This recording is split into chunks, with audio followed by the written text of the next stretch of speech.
মন্ত্রী তাদেরকে কাজ করার সুযোগ দিলে তাদের কর্মকুশলতা, দক্ষতা এবং তাদের ইন্টেলিজেন্সি লাগিয়ে তারা যে সমস্ত রকম সিন্ডিকেট, র্যাকেট, গভর্নমেন্টের রেভিনিউ লিকেজ এবং গভর্নমেন্টের আপনার প্রপার্টি এবং গভর্নমেন্টের মেশিনারিকে মিসইউজ করে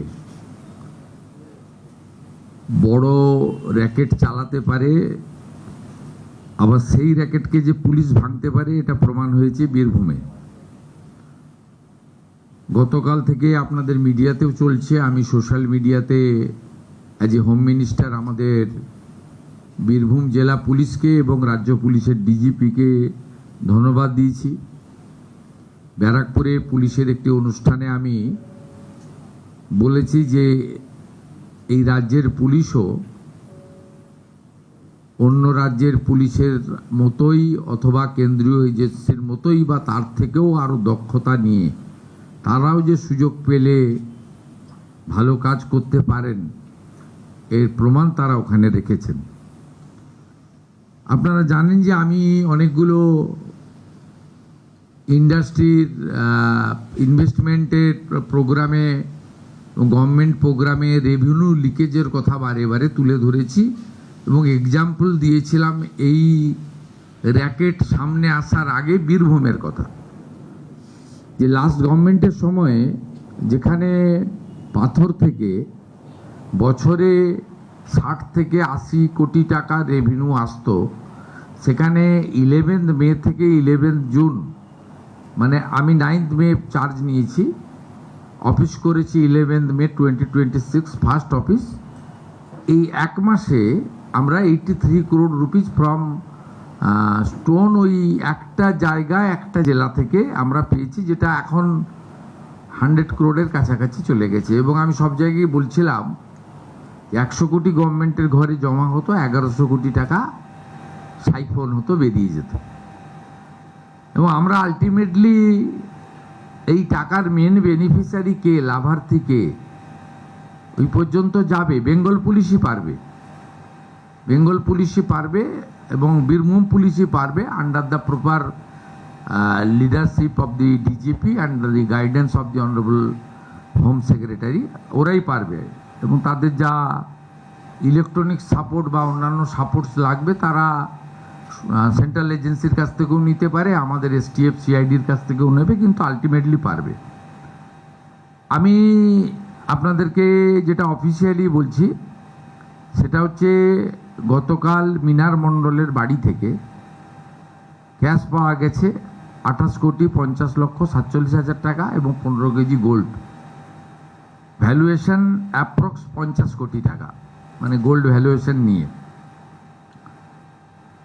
এরপরে মিনার মণ্ডল এবং তার ফ্যামিলি মেম্বাররা ওপেনলি বলেছেন যে তারা ওই নিকনেম টুলু মণ্ডল, ওই ওর আসল নাম নিজামুদ্দিন মণ্ডল না কি আছে, নাজিমুদ্দিন মণ্ডল, উনার টাকাই ওখানে ছিল। তাতে আমরা পুলিশকে ইনস্ট্রাকশন দিয়েছিলাম যে ওনাকে খুঁজে বের করতে হবে, এবং আমরা প্রাইমারি যেটা জেনেছি যে আউট অফ কান্ট্রি রয়েছেন, মানে 4 তারিখে পরিবর্তনের পরেই হয়তো সরে পড়েছেন, হতে পারে, সেটা পুলিশ দেখবে, ইনভেস্টিগেশন পার্টে আছে। তার জন্য যা করার ডিজিপি সাহেবকে বলা হয়েছে সেন্ট্রাল এজেন্সি বা অন্যান্যদের সাহায্য নিতে। আমরা উনার যতগুলো অ্যাকাউন্ট এখনো অবধি পেয়েছি, বিভিন্ন অ্যাকাউন্টে 93 কোটি টাকা, সেই 93 কোটি টাকা আমরা টুলু মণ্ডলের অ্যাকাউন্টসগুলোকে আমরা ফ্রিজ করেছি, সমস্ত অ্যাকাউন্টকে নন অপারেটিং করার জন্য ফ্রিজ করা হয়েছে। এর বাইরেও ক্যাশ রিকভারি করা হয়েছে 53 লক্ষ টাকা, আর আমাদের গোল্ড অর্নামেন্ট 268 গ্রাম, 400 সিলভার 400 গ্রাম, প্লাটিনাম জুয়েলারি অ্যারাউন্ড 23 গ্রাম। এছাড়াও আপনার 3 ক্যাশ কাউন্টিং মেশিন পাওয়া গেছে,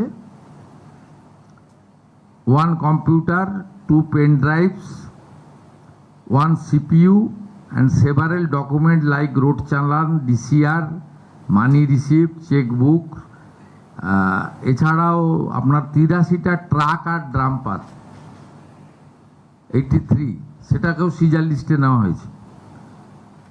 এর বাইরে আমরা 21টা প্রপার্টি পেয়েছি, সেটা আন্ডার প্রসেস রয়েছে। প্রপার্টি এই প্রপার্টি লিস্টের মধ্যে আপনার রয়েছে 7টা বাড়ি, একটা ফার্ম হাউস, 2টো পেট্রোল পাম্প, একটা ব্রিক কিল, একটা পার্কিং, 3টে স্টোন মাইন, 2টো ক্র্যাশার এবং আদার্স সব মিলিয়ে মোট 21টা প্রপার্টি। এই জায়গার পরিমাণ হচ্ছে 300 বিঘা। এই 300 বিঘা প্রপার্টিকেও আমরা আমাদের যে আইন আছে প্রসেস অনুযায়ী এটাকেও আমরা সিজারের মধ্যে নিচ্ছি, আন্ডার প্রসেস, সময় লাগবে, সেই প্রসেস জেলা পুলিশ করছে।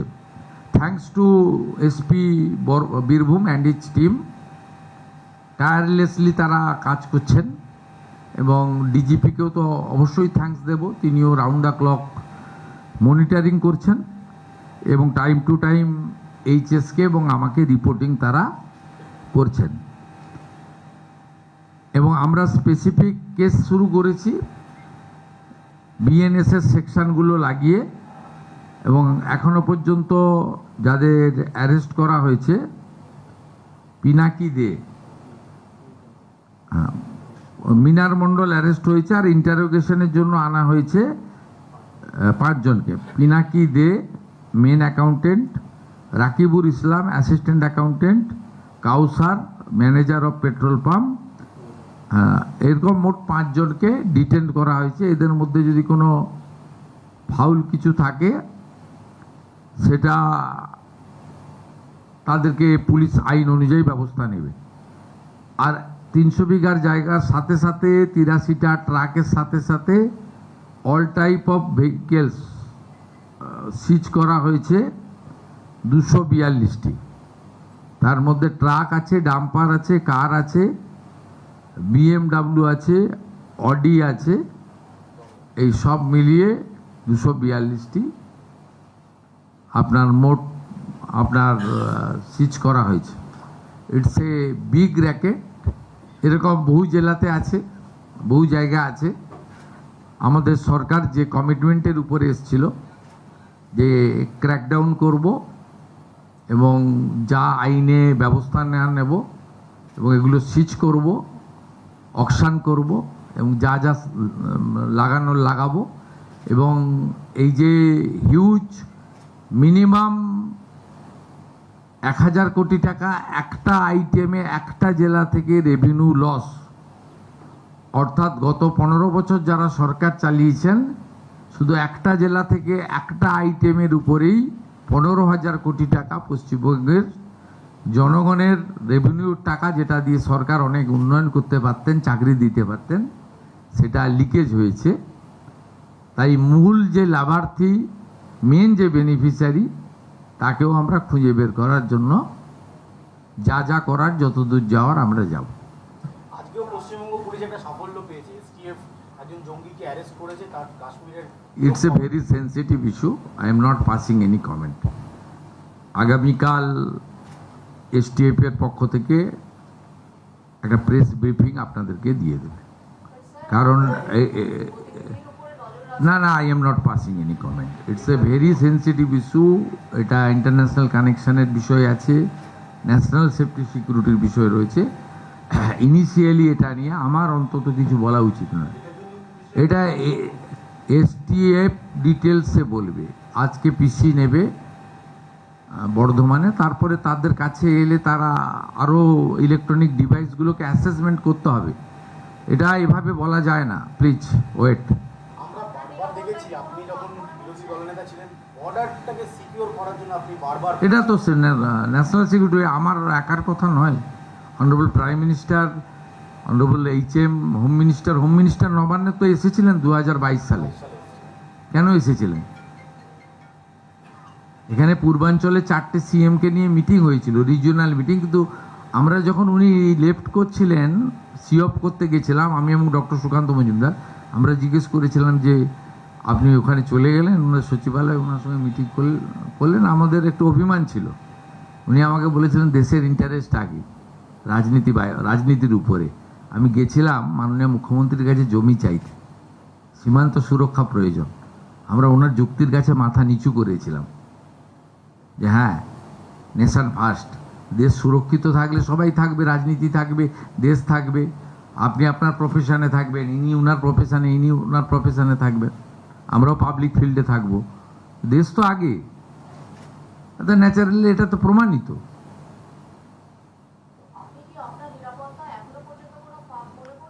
আপনি কেন এই প্রশ্ন আমাকে ঘুরিয়ে ফিরিয়ে করছেন? শুধু আমি তো নয়, কালকে STF বলবে, আপনি কালকে শুনবেন। Our MOS Umesh Rai also এই স্ক্যানারের মধ্যে ছিল, বাকিটা আমি বলছি না। It's a very sensitive issue, please এর থেকে বেশি আমাকে দিয়ে বলাবেন না। STF will organise a press conference tomorrow, they will speak.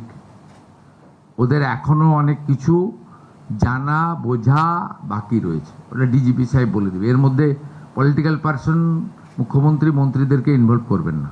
টুলু মণ্ডলের পলিটিক্যাল ইনফ্লুয়েন্স পাওয়া যাচ্ছে, পলিটিক্যালি ওর মুভমেন্ট ছিল, তৃণমূলের বহু নেতার সাথে। আমি পলিটিক্যাল বক্তব্য রাখবো না, সরকারের সাপোর্ট ছাড়া হতে পারে না। প্রাক্তন মুখ্যমন্ত্রী মমতা বন্দ্যোপাধ্যায়ের সাপোর্ট ছাড়া এটা হতে পারে না। এত বড় র্যাকেট, এত দিন ধরে সবাই ইনভলভ রয়েছে।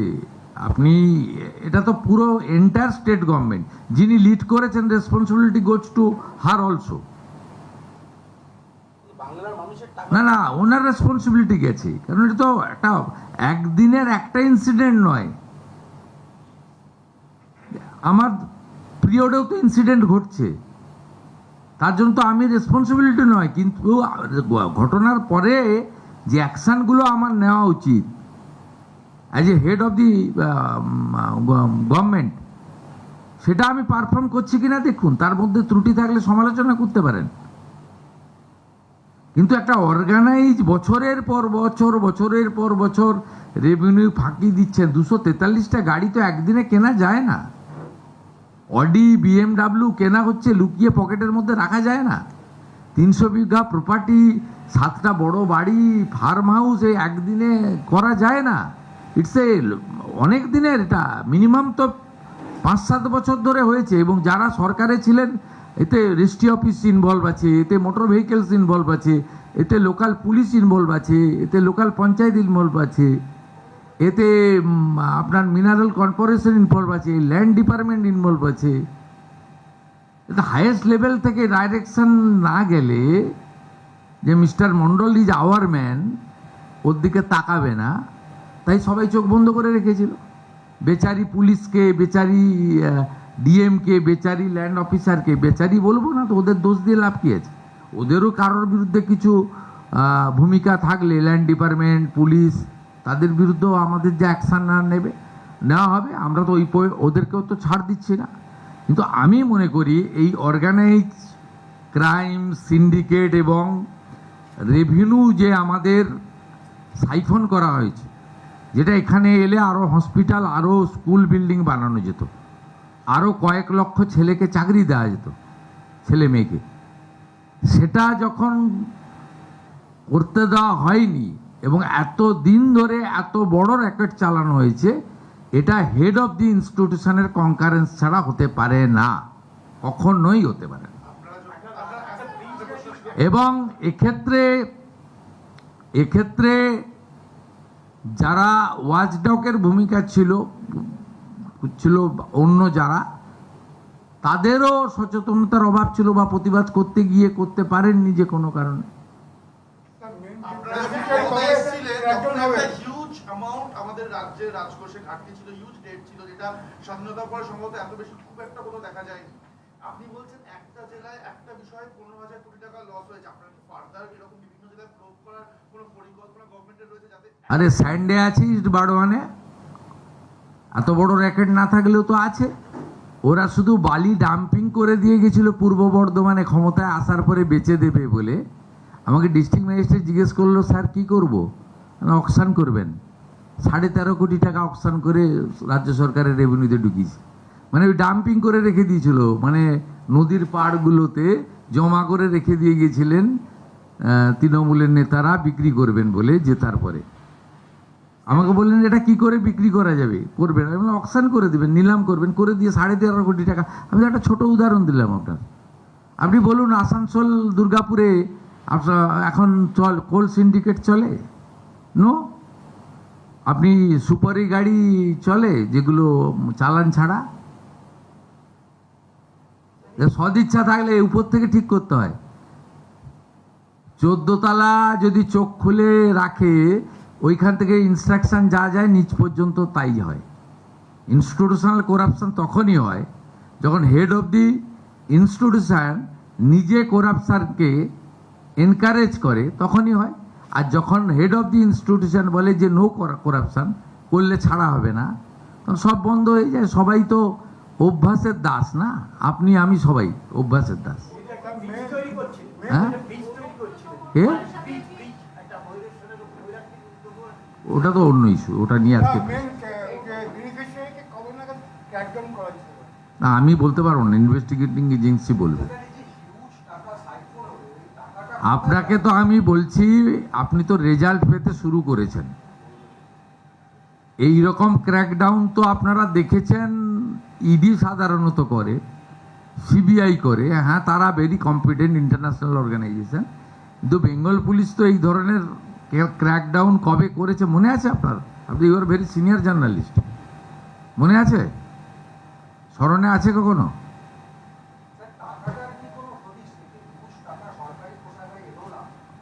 পেয়ে গেছি তো আমরা 93 কোটি টাকা, আর সঙ্গে 50 কোটি 150 কোটি টাকা তো হাতেই এসে গেছে। সে তো ইনভেস্টিগেটিং এজেন্সি বলবে বা বিদেশে পাঠিয়েছে কিনা। উনি নিজে বিদেশে বসে আছেন, কেউ ভানুয়াতুতে বসে আছেন, তো বিদেশে তো গেছে টাকা। অনেকে বিদেশে যেতে চাইছেন চিকিৎসার নামে, আপনি তো যেতে চাইছেন না। আপনি তো চশমা পড়েছেন, আপনার পাওয়ার চশমা আছে, আপনার তো এখানেই চোখ দেখাচ্ছেন।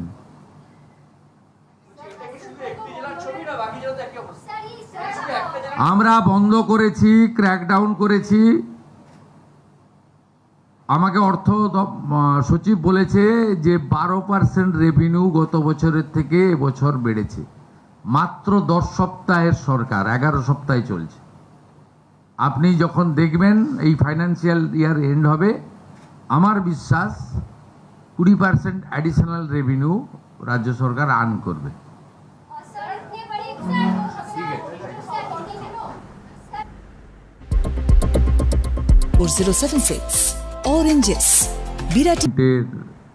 আপনার প্রপার্টি এবং গভর্নমেন্টের মেশিনারিকে মিসইউজ করে